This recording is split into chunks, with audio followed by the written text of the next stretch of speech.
sábados um vídeo novo no canal do Bibliologia. Fique com a gente!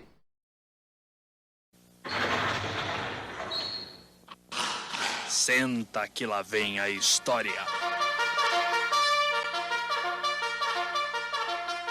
Um dia eu estava conversando com o senhor muito bonzinho, ele era evangélico, e ele falou pra mim assim: olha, Gleice, eu tenho uma profecia pra te dar. Eu fiquei curiosa, não, pode falar. Eu vejo que você vai gravar um CD. Oxe, CD de quê? Ah, um CD gospel, você vai cantar músicas e vai gravar um CD. E aí eu não aguentei, né? Deu crise de riso. E ué, por que você tá rindo? Eu, não, porque o senhor pegou pesado na profecia. Se o senhor tivesse dito que eu ia passar na prova da NASA, que eu ia fazer uma viagem pra Lua, eu ia acreditar mais do que o senhor dizer que eu vou cantar e eu vou gravar um CD. Até porque se eu cantar aqui, nem o senhor fica.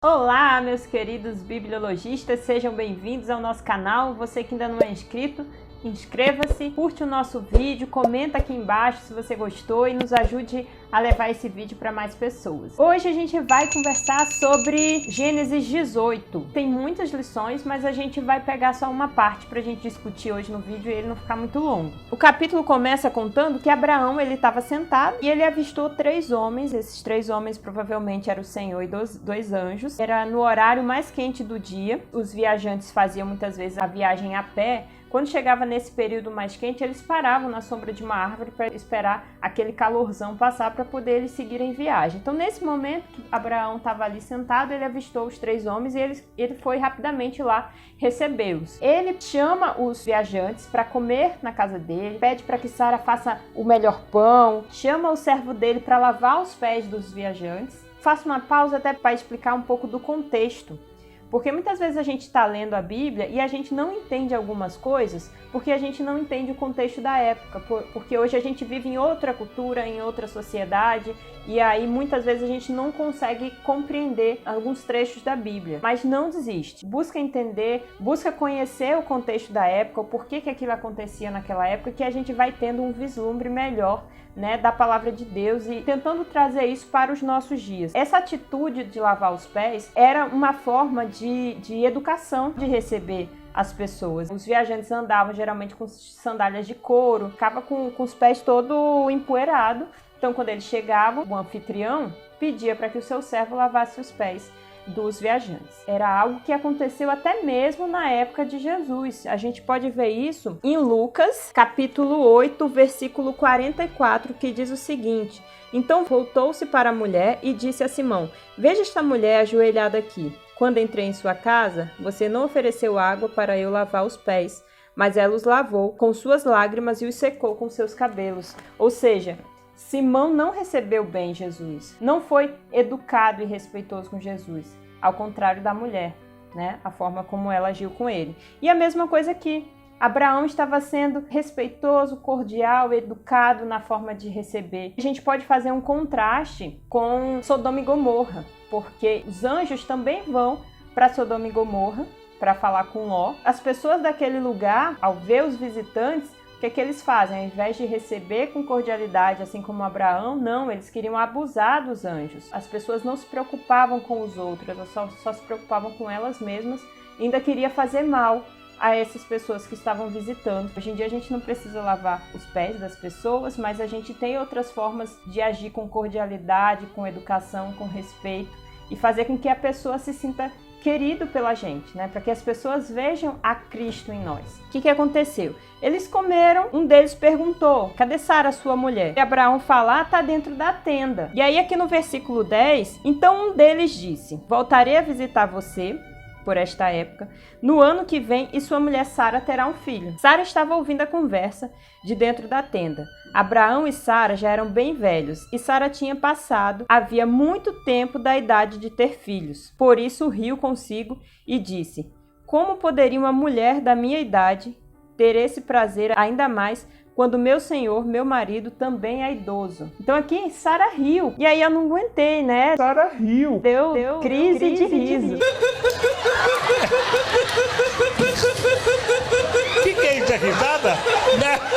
Não é não. Para ela era uma coisa assim impossível, porque Sara não tinha mais menstruação, ela tinha 90 anos, o marido tinha 100. Então para ela era humanamente impossível ela conseguir engravidar. Deu crise de riso. E ela riu porque naquele momento ela só olhou para ela. Ela não olhou para o poder de Deus. Se fosse com você, será que você iria acreditar? O Senhor pegou pesado na profecia. E não foi só Sara não. Abraão, ele é considerado o pai da fé. E aqui em Gênesis 17, no versículo 16 até o 17 diz assim: eu a abençoarei e por meio dela darei a você um filho. Sim, eu a abençoarei e ela se tornará mãe de muitas nações. Haverá reis de nações entre seus descendentes. Abraão se prostrou com o rosto no chão e riu consigo. Pensou, como eu aos 100 anos poderia ser pai e como Sara aos 90 anos teria um filho.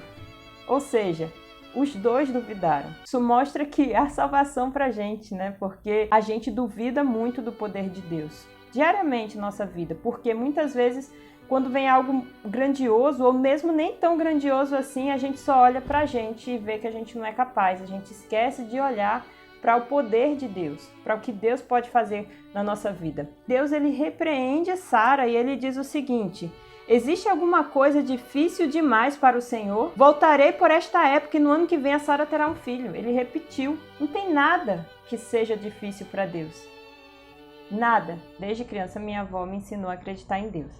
Mas quando eu comecei a atender, eu sou da área da saúde, eu comecei a atender, eu escutava muitos relatos de pessoas que chegavam até mim e aí vinham e contavam, porque eu tinha um problema de saúde e fui totalmente curada por Deus. Outros chegavam, não, porque tinha um câncer e esse câncer sumiu. E eu posso dizer que eu ria, né? Dentro de mim eu ria, nossa, essas pessoas devem estar viajando. Deve ter sido um diagnóstico errado, ela achou que tinha e agora não tem mais, ou então ainda tem, só que deixou de procurar, deixou de fazer exame e agora imagina que sumiu. Mesmo sendo cristã, eu acreditava dessa forma, porque eu achava muito difícil que hoje em dia, né, no século em que a gente vive, ainda existisse milagre que acontecesse de uma forma sobrenatural. Milagres só acontecia na época de Jesus, quando as pessoas tinham mais fé, ou lá na época de Moisés, que abriu o Mar Vermelho, porque eles tinham muita fé. Hoje em dia não deve acontecer dessa forma. Não é que eu não acreditava que a pessoa pudesse ser curada por Deus, mas eu sempre achava que ela poderia ser curada, sim, porém ela precisaria de uma ajuda, de passar por um procedimento, de tomar medicação, né, assim, precisava dessa ajudinha aí. Eu não achava que Deus podia fazer uma coisa sobrenatural, assim, do nada a doença sumir. Passei um bom tempo pensando desse jeito, até que eu tive uma doença, um aneurisma cerebral. É uma doença que não tem cura, a não ser através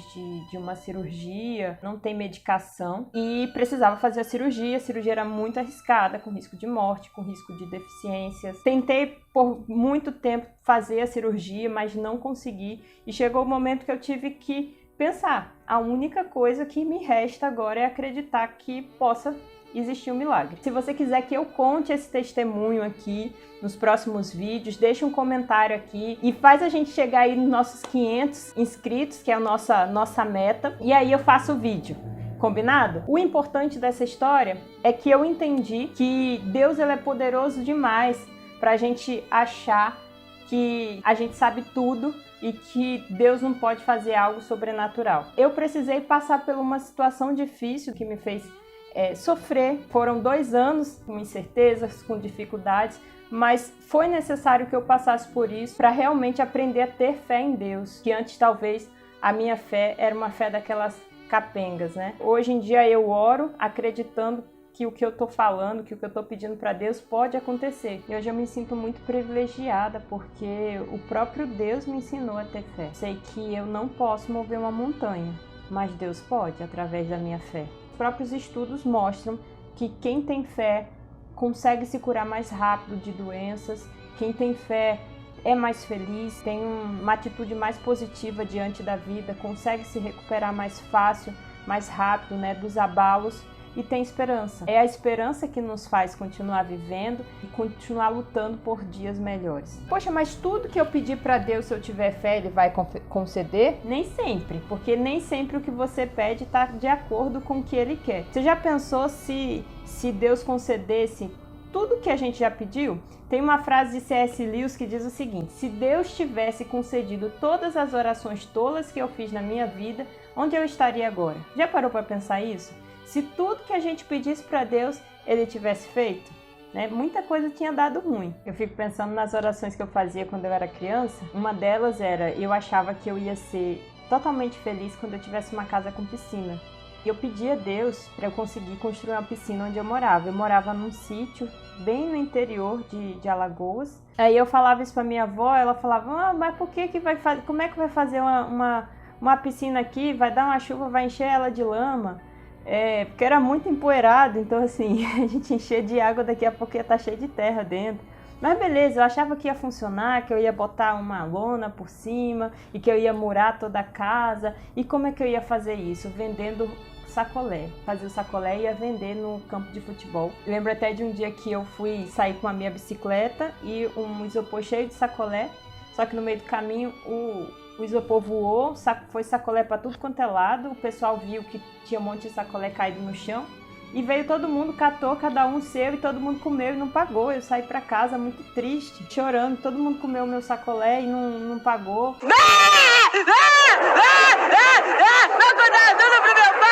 E agora como é que eu ia fazer a minha piscina? Cresci, né? Casei, meu primeiro apartamento. E no condomínio tinha o quê? Uma piscina. Agora me pergunta quantas vezes eu fui na bendita piscina. Eu morei uns 4 anos, 5 anos lá, eu devo ter ido umas 5 vezes. Aí você vê como as coisas mudam, né? Aquilo que era a solução para a minha vida quando eu era criança não é mais hoje. Não é o meu maior sonho. Gosto de piscina? Gosto, mas não é a piscina que vai me fazer feliz eternamente. Pode ser que uma coisa que você esteja pedindo hoje muito a Deus e Ele não deu. Quando você chegar hoje, você tem 30 anos, se chegar nos 40, você vai pensar assim, mas olha o que eu estava pedindo para Deus, gente. Ainda bem que Ele não deu. E graças a Deus, porque Deus, ele faz conforme a vontade dEle, não conforme a nossa. Ele sabe o fim desde o começo. E Ele sabe o que a gente vai estar precisando no momento futuro. A gente pode ter planos, a gente pode pedir a Deus, mas é importante que a gente peça que o plano dele esteja superior aos nossos planos. E não ri, né? Quando Deus te der uma promessa de algo que você possa fazer, não ria da situação. Acredite, porque Deus, ele pode verdadeiramente te transformar. Já pensou se Davi tivesse dado risada quando Deus falou para ele lá derrubar o gigante? Mas não, ele foi embora, né? Para derrubar, eu vou derrubar. Tem uma frase de Henry Ford que diz assim, se você acredita que pode ou se você acredita que não pode, de qualquer forma você está certo. Importante é acreditar, tentar, colocar nas mãos de Deus. Se for da vontade dele e você tiver fé, você vai conseguir. Mas se não for, de repente os planos de Deus para sua vida seja outro. Tem uma música que eu acho muito bonita e eu não vou cantar. Você vai cantar a música, você vai gravar um CD. Vou pedir pro editor colocar a música aqui e que você meditasse nos trechos. Por maior que sejam os seus sonhos, o sonho de Deus é maior. E por maior que seja o sonho de Deus para você, não desacredite, porque Ele pode. Se vocês gostaram desse vídeo, não esquece de curtir e comenta aqui embaixo se você vai querer que eu conte o testemunho. Não esquece, vamos fazer esse vídeo chegar ao máximo de pessoas possíveis. Um abraço, gente, uma excelente semana para vocês. Por maior que seja o seu sonho, o sonho de Deus é maior. Ele sabe o que você pede, mas o que Ele quer dar é melhor. Você hoje não pode entender, pois só pede o que cabe em suas mãos. Infinitos são os sonhos de Deus pra você.